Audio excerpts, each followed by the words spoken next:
If you've never joined us before, this is just our monthly, let's get around with a bunch of security guys, some professionals, and talk about stuff in our industry. We'll talk about news, current events. We'll probably chase some rabbits. We'll just see whatever comes up.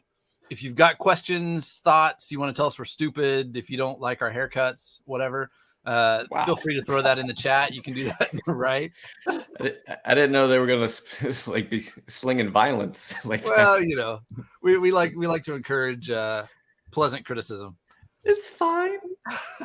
If you're watching the recording, feel free to throw a comment down in the comment section below. Kathy says she can't see my haircut. That's why I'm wearing a hat, because I didn't shave my head this morning. It's a little unkept. Yeah. So so let me jump over to some introductions. Joining me this month is Lee Brotherston from OpsHelm, right? Is that how, am I saying that correctly? You are, yeah, that's correct. What does OpsHelm do? Because I have no idea. I know you work there and you're a security guy, but I are you allowed to say what you do? Yeah. I'm are you able to say what you do? Am I able to be? Sorry, no. I'm formulating in my head without speaking. I'm a founding engineer there. We're a startup, so we have not got our product out to market yet. It is, we've developed it, but it's a cloud security offering where we help customers with cloud environments, so AWS, GCP, secure them. And I'm doing a mix of security stuff and coding on that. Awesome. So I also, sorry, if it's called OpsHelm, HELM. Yeah. So is there like the marketing, like Helm's Deep, kind of like battle, where there's like the orcs are like on the way? I am not a creative, so I don't know about marketing. I know the logos and the fonts so far. No, I don't believe that's in there. That's probably easier to use. Like Lord of the Rings, right? Like somebody owns them, but there's probably, disagreements about, like, nobody's going to fight you for Helm's Deep, right? Whereas like if you use a Star Wars reference, now it's like, all right, well, it's a lightsaber. You can't use that. Like everybody knows that's ours. So I will take that back to them and see if we can pivot the marketing efforts in that direction.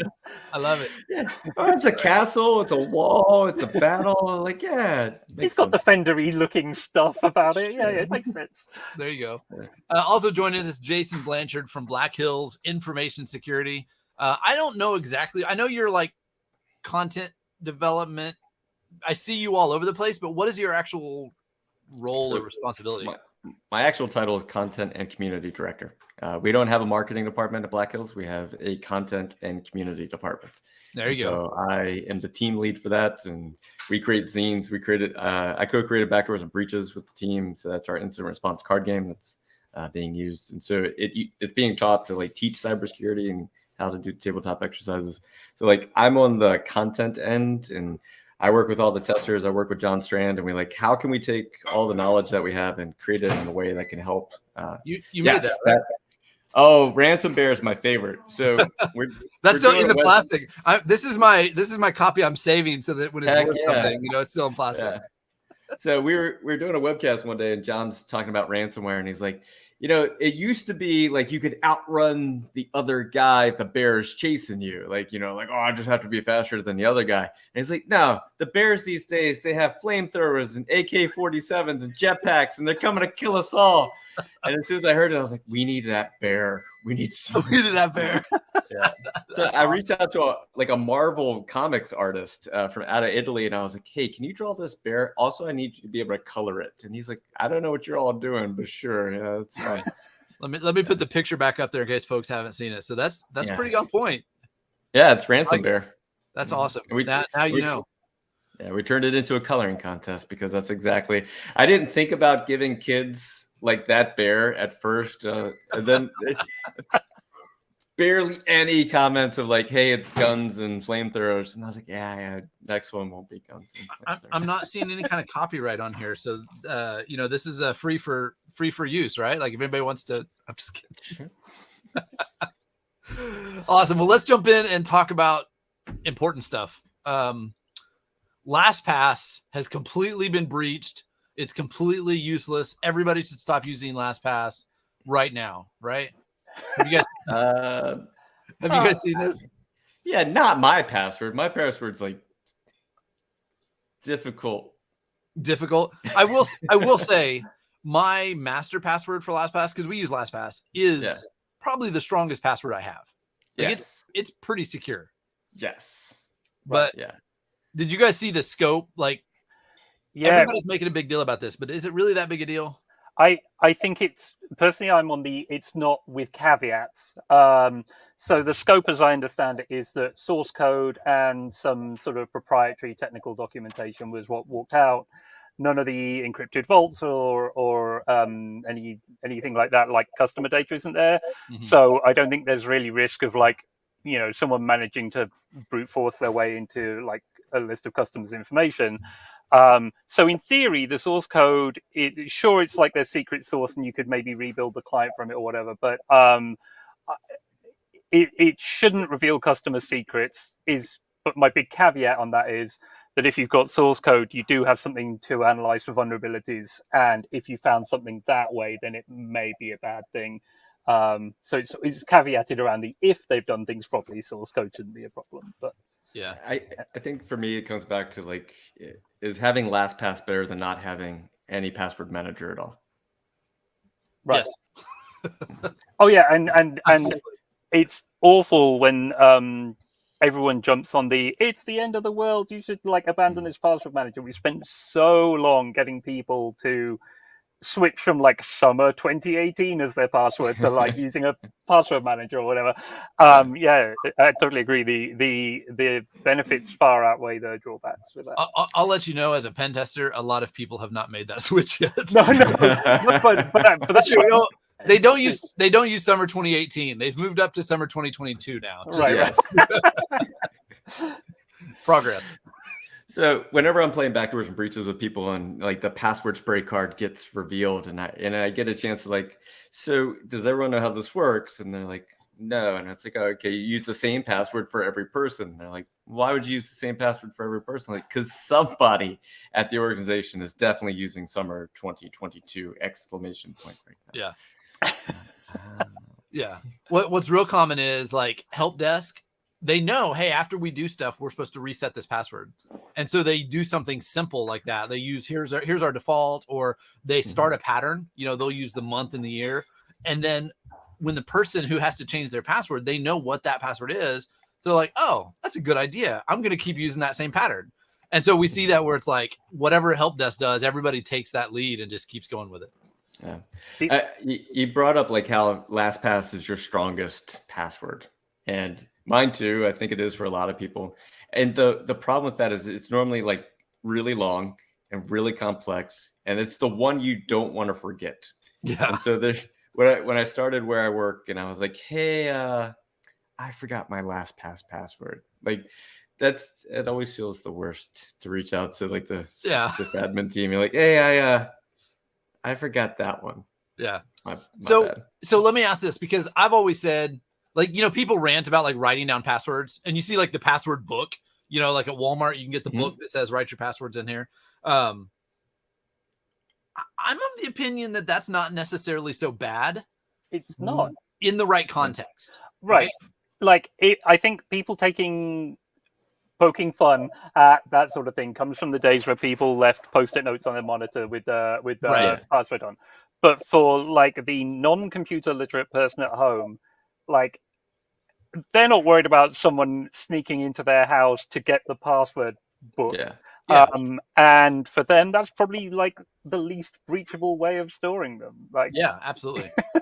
Well, go ahead. I have a hypothetical for you. What if people, you get a new phone, so you have that old phone that you don't have, but you put your stuff on that old phone that's not connected to the internet, and it can still use Google Authenticator because it's not connected. It's on the Wi-Fi. Wi-Fi. Just keep Google Authentication on that. I'm not saying I do that. I'm just saying it's possible.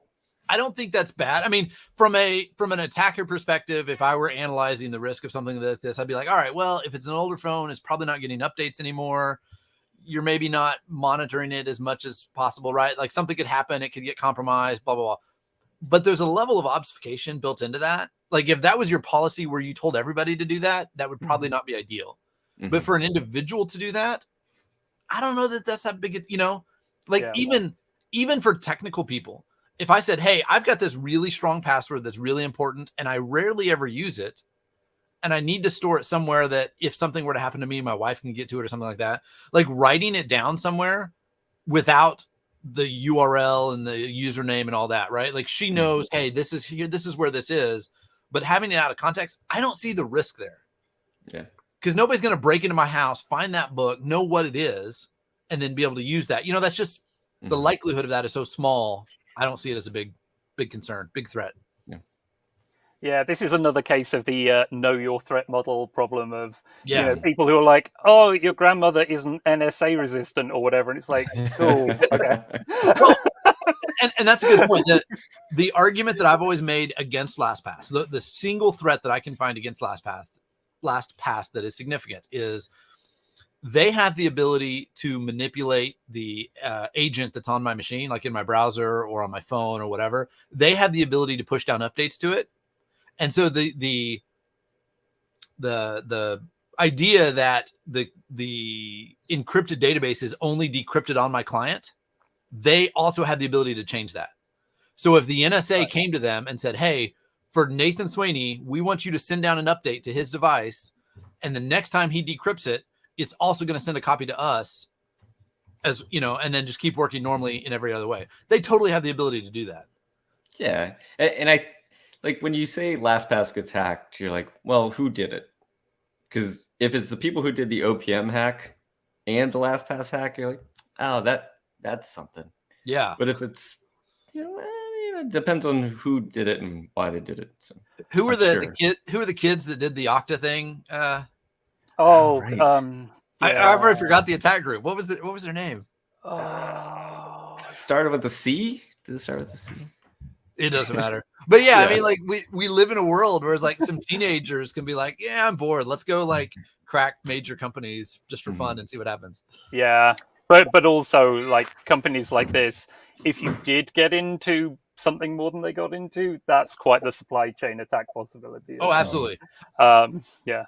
I will point out, I'm really impressed with LastPass figured this out. First off, they detected it. They reported it very quickly and they were very open. There wasn't maybe bad stuff happened, maybe not. Like they're just like, boom, here's what happened. I'm impressed with the way they handled that. I do. There is one item in there that's of interest to me.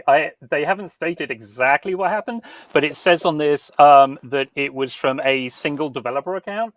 Was that developer using LastPass? Like, surely losing, like his credentials getting lost should be a thing there. That's funny. That's funny. Huh. All right, let's move on and let's talk about Twitter. I use Twitter. You use Twitter? I hate Twitter. Anybody that's watched this for a while knows that I hate Twitter. I still post on Twitter. I use it reluctantly. Well, like Twitter to me is like when I watch Real Housewives of whatever city. Like it's like I'm tell me about that because I've never watched that. It's fantastic. It's like, I don't know why, but they manufacture opportunities for people to hate each other. They're like, we have a dinner party to go to tonight. I can't believe so-and-so is going to be there. And then like the whole thing just blows up and you're like, of course it's going to blow up. You gave people alcohol and they already hated each other. Right. So that's to me what Twitter is. You gave people alcohol and they already hate each other. Let's bring them all together. That's fair. You remember The Apprentice? I don't know if it's still on, but Donald Trump's show when it started. You're fired. You're fired. Yeah, I loved that show. That was one, especially the first couple seasons. I remember listening to somebody doing an interview after, and they said there was never healthy food in the house. Like they were all in one house. They were all competing against each other. There was junk food. There was lots of sugar. There was more alcohol than you can imagine, and bowls of condoms everywhere. Like the whole place was set up to like help people make bad decisions. Because that's dramatic. So there was this TV show, like I know but you know, Twitter, it's very similar. There was this TV show called Bridezillas.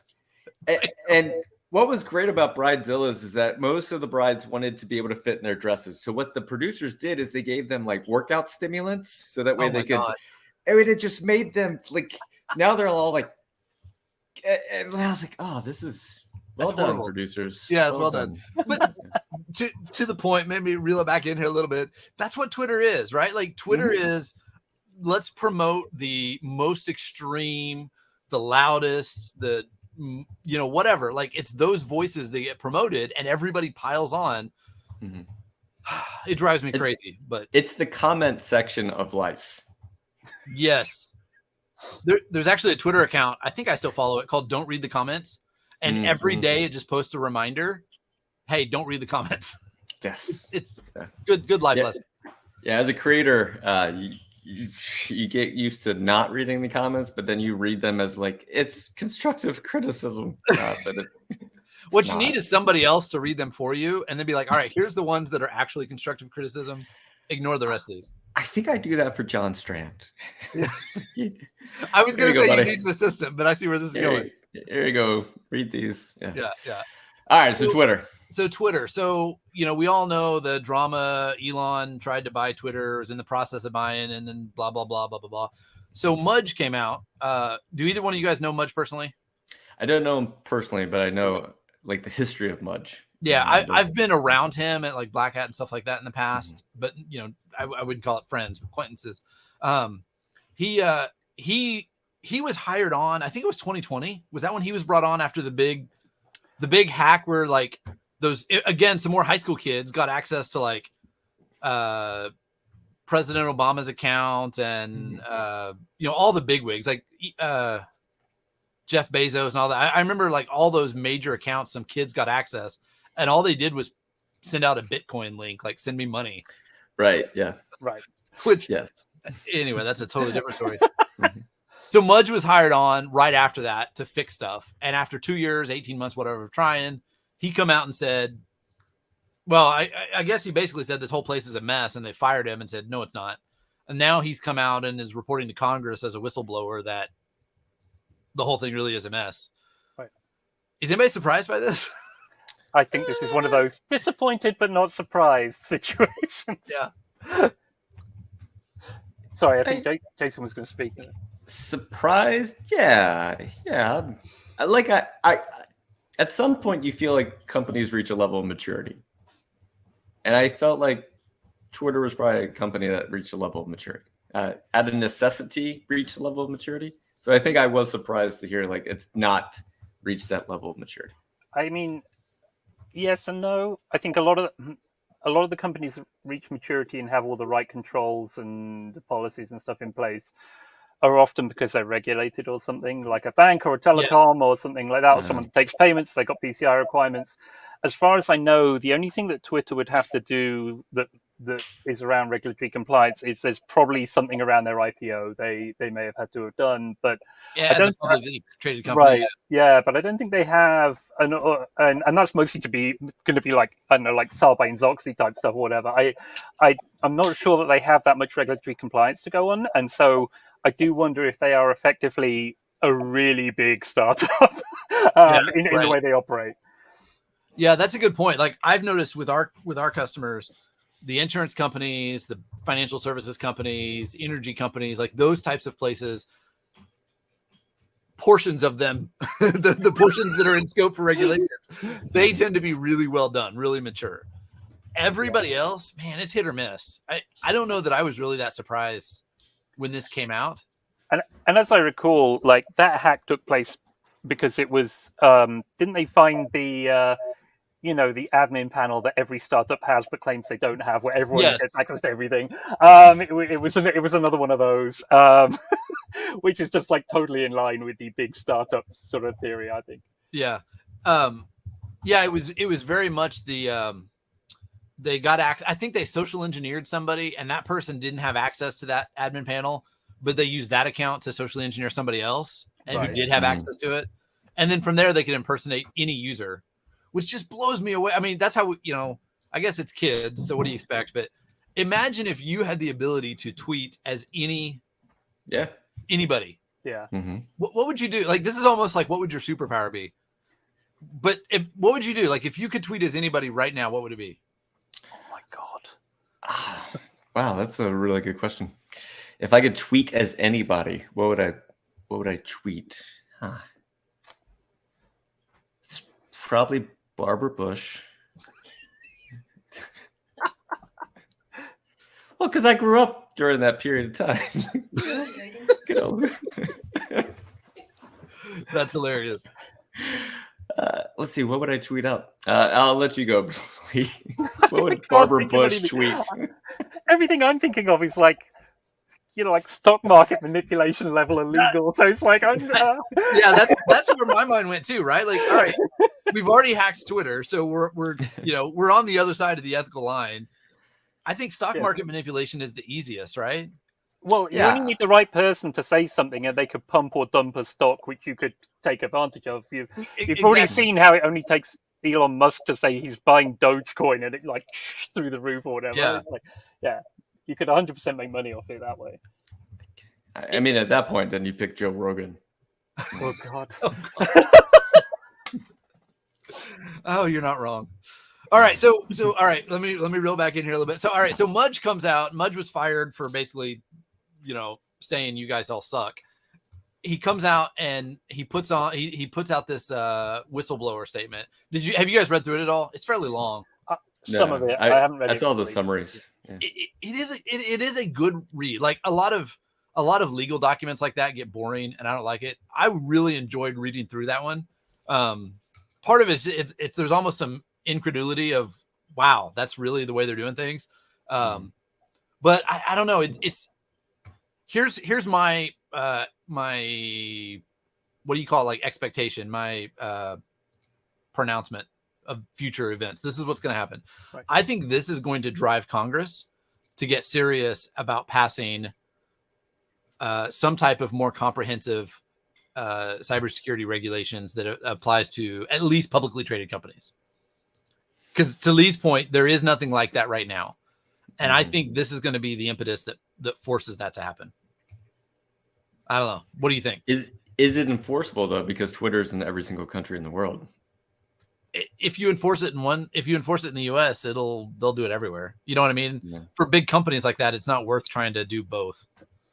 I hear what you're saying. The one counter to that I would have is, and I apologize. Maybe it's just because I'm not in the US and so I don't see it. But it feels to me like Silicon Valley is one area they don't want to sort of put the brakes on and the dampeners. They're like, let it run, like, because it's, it's a big business for California at least, presumably the rest of the country.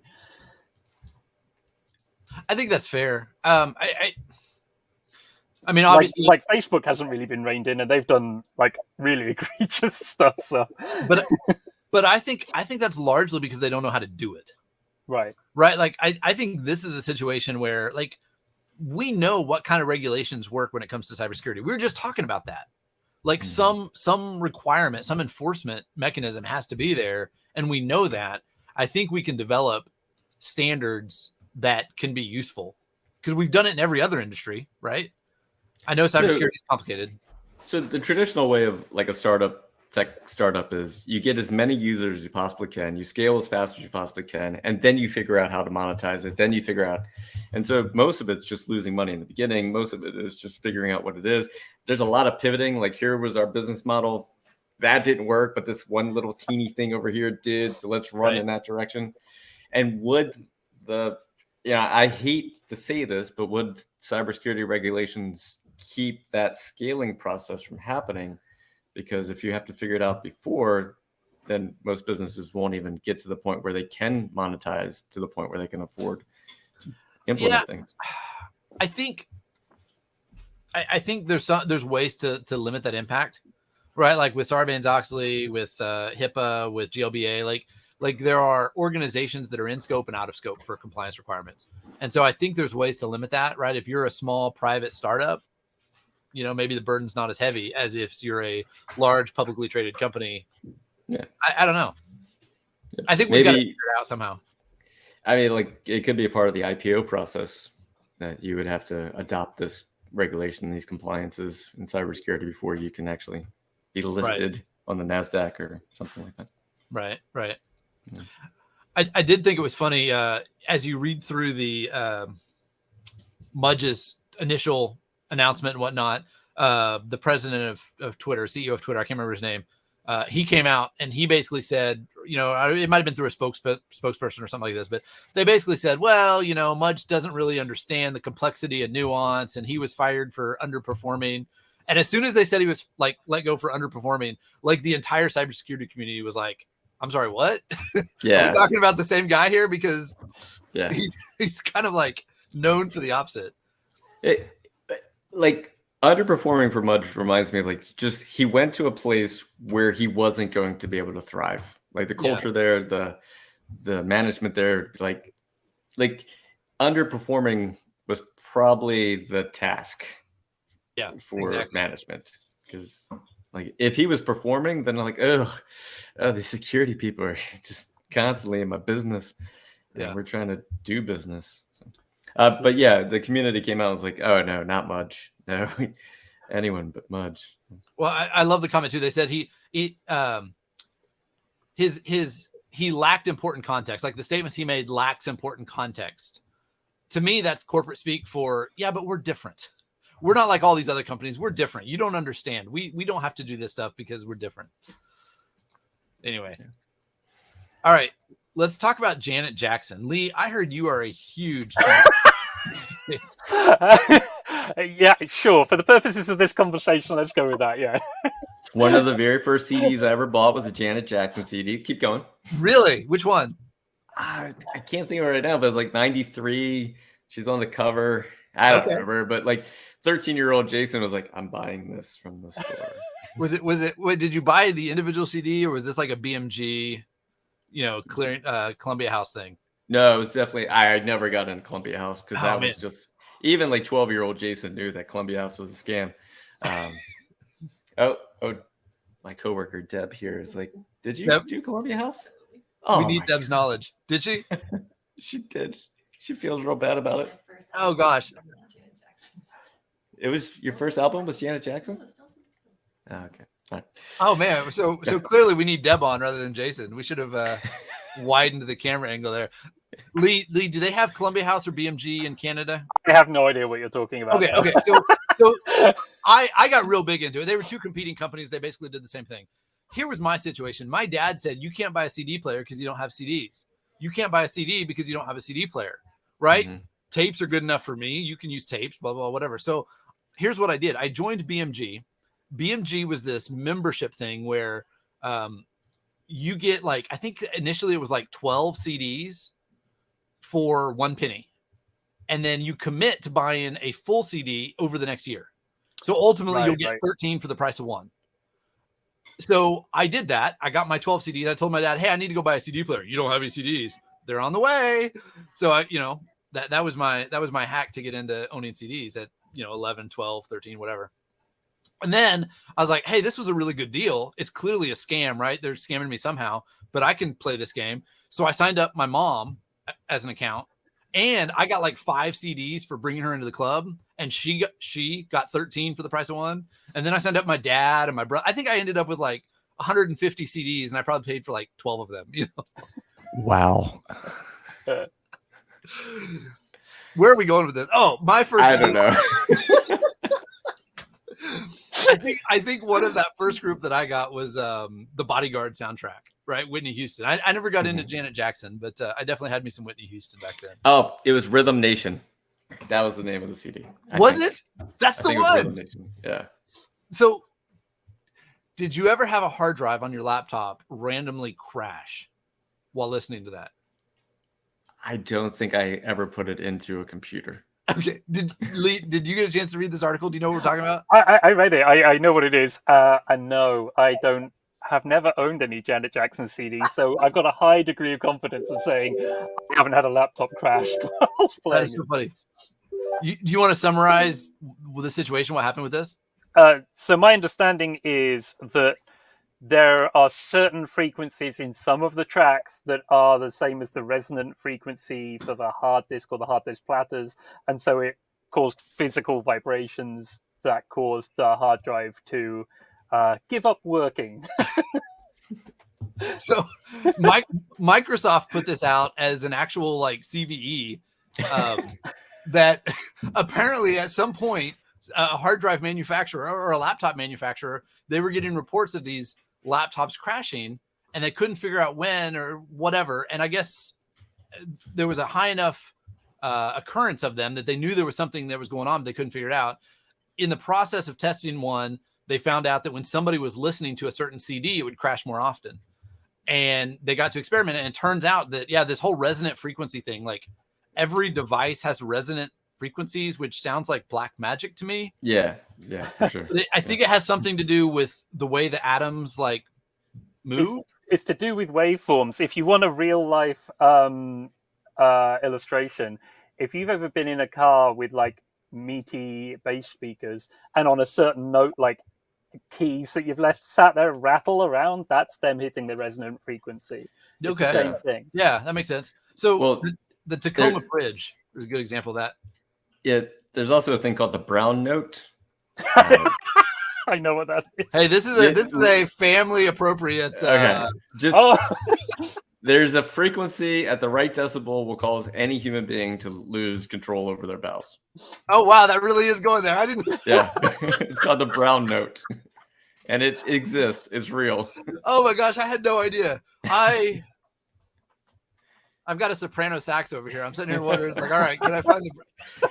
It's a really high. It's a really low frequency, and it's a very high decibel. But if it hits you, it hits you. Oh my gosh, that's crazy. Wow. So anyway, that's awesome. I love weird things like that, right? It's like the cosmic rays from space that like flick bits once in a while. Right. That kind of stuff is just crazy. It's crazy that we live in a world where that can happen, because that's the kind of thing that, like, you would never write a TV show with this as the premise, because like nobody would believe it. Like, that's not going to happen. That's what I was just thinking about. Like, this feels like a House episode where like a person comes in, like a hard drive comes in, and then like all of a sudden, like he's walking around, he hears Janet Jackson's song in the background. It's like, what if it's the vibration caused by a song? And you're like, no. And then they do it. And, oh, geez. That is so awesome. Made up. Yeah. So these physical world sort of security service, I guess. So security issues. Yeah, like, but some of them have real world application, right? Because like effectively Rowhammer was physical, not physical in the movement sense, but it was physical in the flipping the bits from physics in the real world, not like some logical error in a program and stuff. So, well, you can imagine a scenario where it's like, hey, if I could figure out how to do this, like if I knew that specific hard drive, that 5400 RPM hard drive had this vulnerability, and I knew that it was used in certain medical devices. Yeah. Right, like with a speaker, like you compromise the intercom system of a hospital and like kill a bunch of people. Yeah. I mean, it's effectively the what's that riot control device they have that's like the sound frequency that people can't cope with. You just point it at the crowd and they whatever. Yeah, like the equivalent of that for machines. You could totally take stuff out. It's much easier than building like an EMP or something just to like blast some music. Oh man, think about cars, right? Like, if you had a vulnerability like that impacted Tesla. Yeah, I think we're definitely getting to the point where if you play your Rhythm Nation CD and your Tesla, the whole thing just. If a Tesla has a spinning Rust storage device, I got problems. So I don't know if you guys know this. Does everything have a resonant frequency?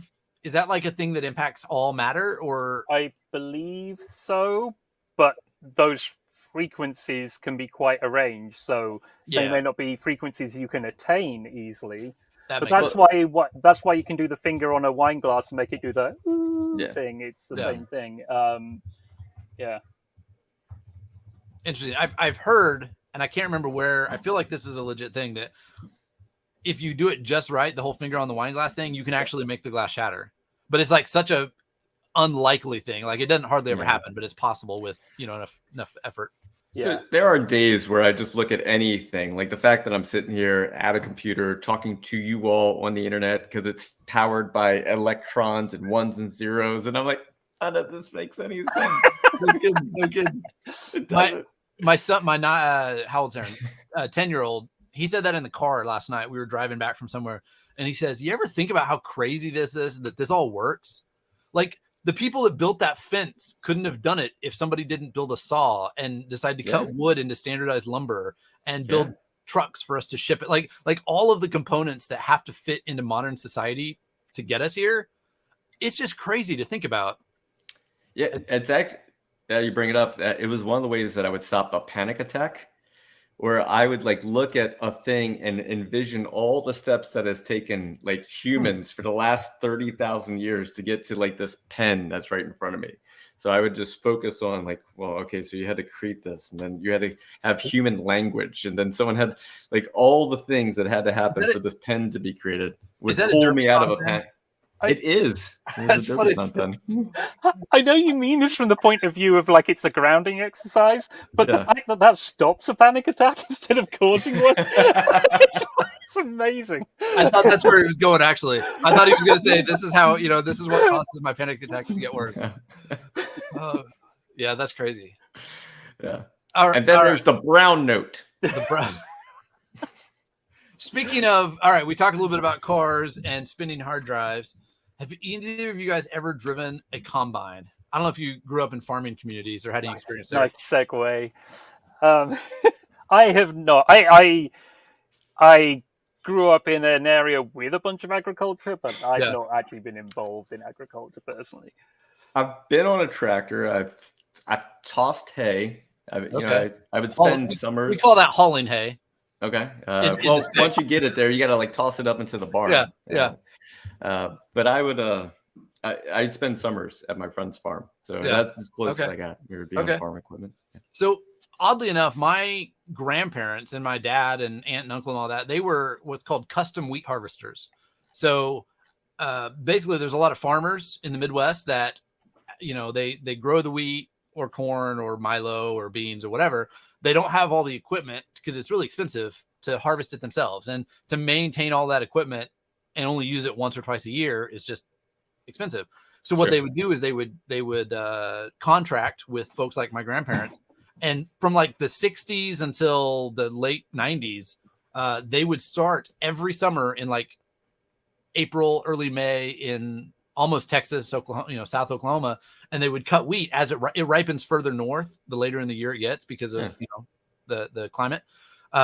So they would just keep moving north and cut wheat as they go for various farmers and whatnot, and that was just their thing. And then they would end up in Canada in October, and they would drive back home and do something else for the winter. So that's where I grew up. Like I grew up driving John Deere combines and Gleaner combines and stuff like that. So this article was near and dear to my heart. But today's combine is nothing like the old ones, right? It's all automated. There's computerized systems and whatnot. You don't even need a driver, right? It just does it itself. There are remote control stuff. Yeah. I don't know if that's standardized for like if I just go buy a combine on the street, if it's going to have all that, or if that's like specialized for the big, industrial farms. Yeah. The industrial, most of the small guys, like what my grandparents were, they've all been put out of business. They had, I think, maybe 3 combines at a time, max. Whereas a lot of the big industrial folks that were starting to come up at that time, they would come in with like 12 or 15. Yeah. And so, where it would take them 2 or 3 days to finish a couple fields, these guys would come in and do it in an afternoon. It's hard to compete with that kind of scale. But so in true hacker form, somebody got doomed to run on a combine. It is the standard proof of breaking an OS. Yeah. I just love that. Well, I like when I would do the job hunt live streams with people, that was something I did during the pandemic. Like John Deere jobs would come up all the time for InfoSec and pen testers and red team and DevOps and stuff. And there was always like that, like when it first popped up, I was like, why does John Deere need like a red team operator? Like what? Yeah. And it wasn't until I learned about people couldn't do their own fixing the tractors. It's not just maintenance. As I recall, John Deere is actually into DRM, and if you try and use I don't know whether it's seeds or fertilizer or whatever, the product that you put in, they're like, that's not one of the approved brands. Like, no. So you couldn't even pick what products you were using them with. Well, and they've also got a lot of feature updates that are only available if you pay for their subscription model. Right. So like, hey, this combine's capable of doing a bunch of stuff, but we're not going to let you do it. It's kind of like Tesla, right? Like the car can do more if you pay for it, but you've got to subscribe. Yeah, it's a unique business model because at some point the company said, wait, our tractors last like 30 years. Damn it. Yeah. Our tractors last 30 years. Well, how can we get reoccurring revenue for the next 30 years? Oh, what if we install a ton of software into it? There we go. Yeah. But this whole concept that you unlock something in software and it came shipped with all the hardware necessary, that just incentivized people to jailbreak stuff. Oh, yeah. There is a huge black market for tractor firmware. Right. Like it's just that just blows my mind. Like there's definitely going to be some people 10 years from now working in InfoSec that said, well, how'd you get your start? I was like, I was jailbreaking tractors growing up in my neighborhood, like in my rural area. Yeah, I know. So if you take your tractor, so part of it is the whole right to repair thing, right? I bought this tractor. I can't fix it because I can't get access to the data, whatever I need to. I have to go pay somebody that charges way more, at the dealer to fix it. There are folks that will come out and they will basically jailbreak it and flash it to a firmware that you can access and manipulate. Yeah. But then if you ever it voids your warranty. So if you have to send it in, or if you have to go to the dealer for some reason, now you have to have it reflashed back to the original firmware so that it can. It's just crazy. I believe houses are next. Like you're gonna buy a house. It's going to come with all the hardware that you need, like a garage door and a front door and lights. Yeah. And then you're going to have to pay a subscription every year to have lights. You're going to have to pay a subscription every year to have a garage door. That's where this is heading. Yeah, I think there will be basics. Like you get one light per room, right? That's just basic human right. Like you got to have one light. But if you want the fancy, like under counter lights, or if you want the lights come on when you open the refrigerator, that's your pay model right there. Yeah. And that's going to be where the next jailbreaking happens. Like there's going to be a 17-year-old kid in the neighborhood that like a soccer mom comes to and is like, hey, can you jailbreak the lights in my house? I heard you know how to jailbreak houses. The kid's like, yeah, I'll get there this afternoon. Oh, geez. I love it. That's awesome. Yeah. All right. What else do we got? I mean, we've covered a lot. We've covered a lot. John Deere tractors, Janet Jackson, Twitter. How about these Microsoft USB sticks? This one was another one that was near and dear to my heart.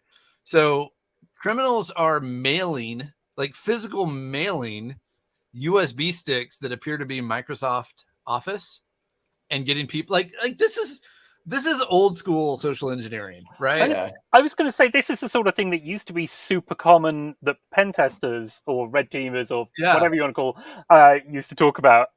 And I must admit, like, I know it was successful, but it wasn't so often you heard about it like actually happening outside of testing. Yeah, and and now, I experienced it one time.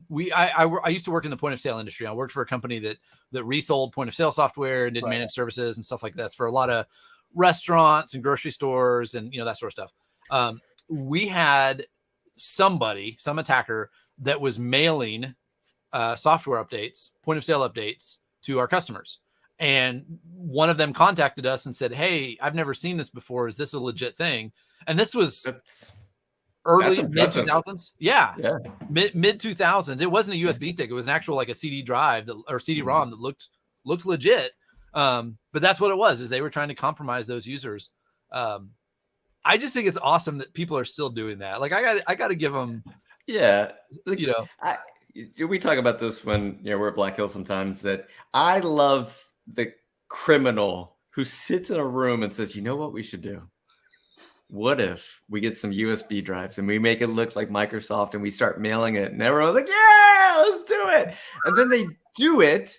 And then they're like excited. They put it in the like envelope and they either like go to the post office and they're like smiling the whole time. They're like, it's gonna work. It's gonna be great. We're gonna make so much money. And then like they get their first the first beacon comes back and they're like, oh, it worked. It worked.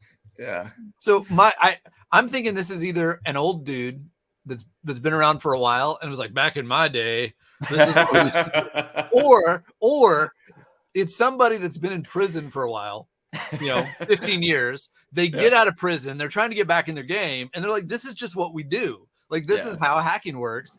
And it's USB sticks now instead of floppy disks, but still. I like the idea of an old person just gather around, youngins. I'm going to tell you the way we used to do it.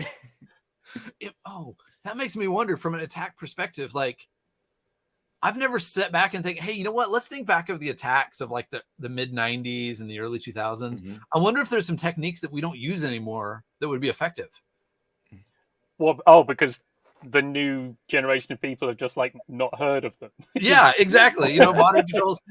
Like I saw I think it was NT4 system at a client maybe 2 years ago. And it was like, crap, what do we do with this? Like, does anybody remember how to attack this? I mean, it was secluded and segmented, and they had a lot of controls around it. It was a medical equipment thing that can't be upgraded type thing. But it was like, yeah, the same thing. Like, I don't even think Metasploit has exploits for that anymore.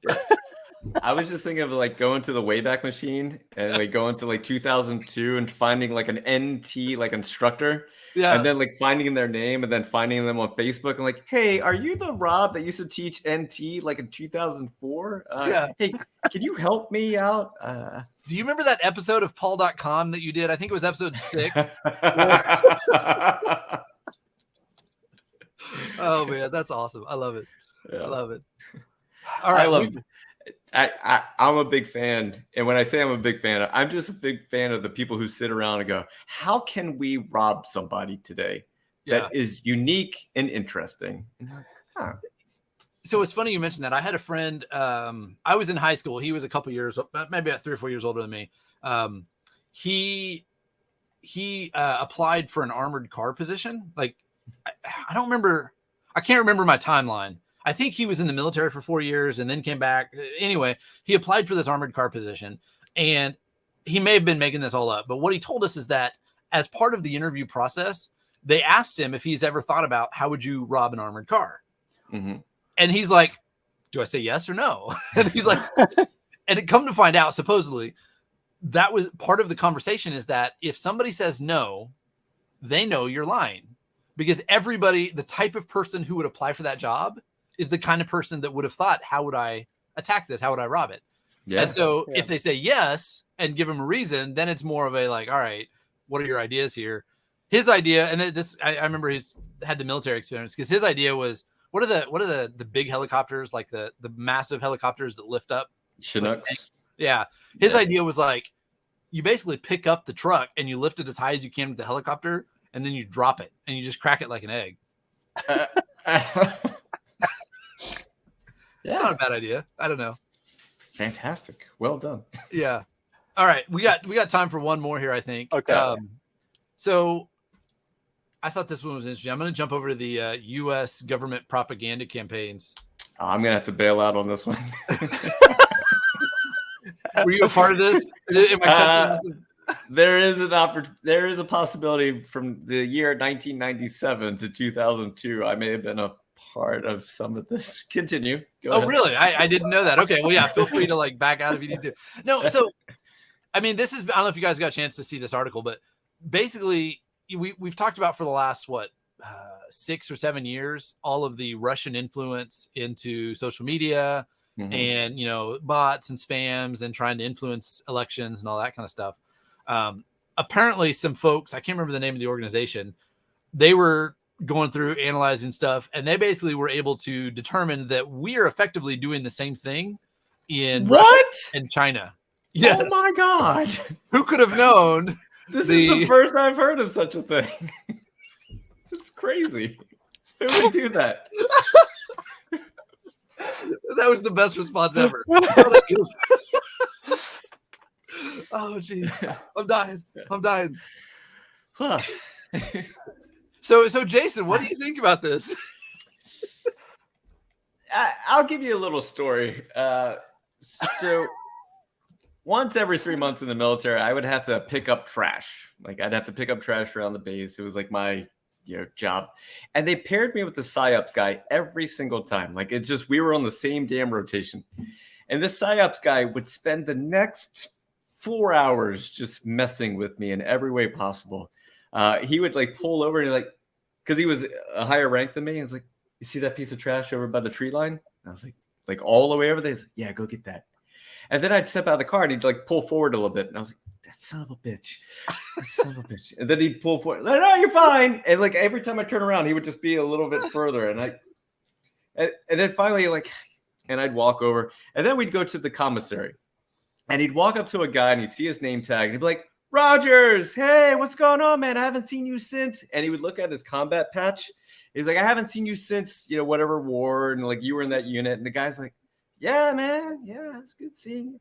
And then he would leave and he's like, that guy's going to spend the next 20 minutes trying to figure out who the hell I am. And I was like, what the? Like this guy, like the PsyOps guy was just nonstop psychological warfare all day long. And it shocks me that the United States government would in some way work on a PsyOps campaign through social media in other countries. It just baffles me. Oh man, Lee, I'm sure in Canada they don't do such things. So, I mean, I don't know, but like, but honestly, like, if a first world country isn't engaging in that in some way, I'd be shocked. That's a good point. Go ahead. During war, one of the big things that the PsyOps guys would do is they would just drop leaflets. Like it was leaflet, like just leaflets. If you surrender, we'll give you pizza. We'll treat you well. And like the Iraq War, the Iraqis were like, all right, pizza, treat us. But since we don't have leaflets, that's Twitter's leaflets. It's just creating leaflets. It's just relentless leaflets. So I've got a we'll call him an acquaintance, a guy I know pretty well. He actually goes to church with me.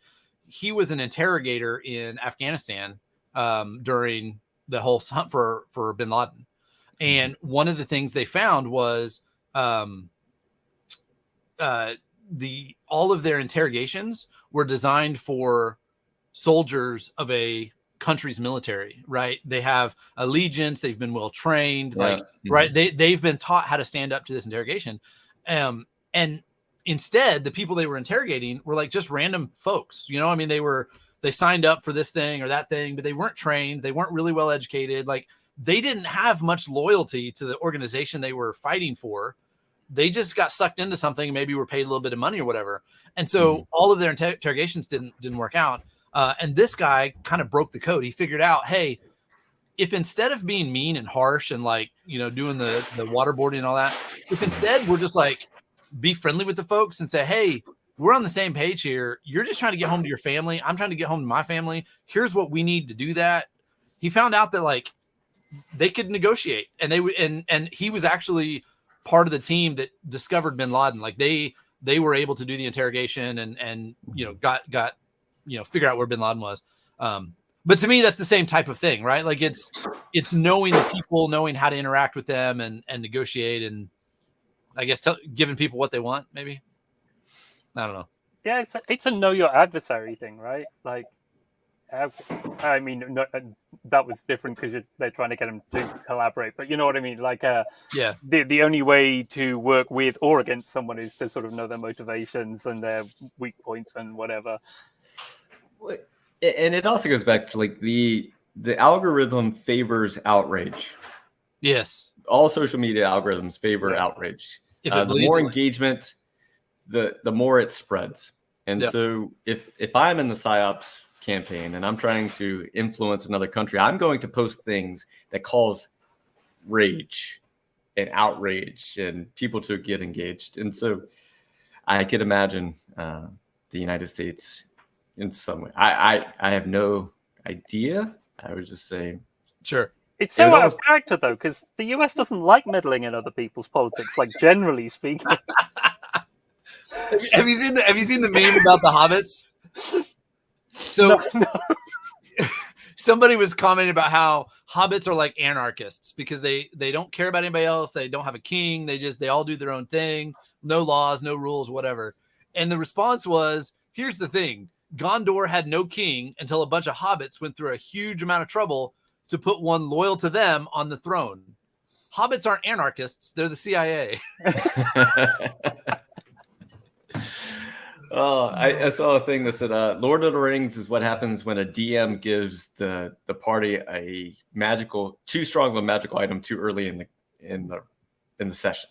Yeah, that's totally fair. That didn't flow as well as I hoped, but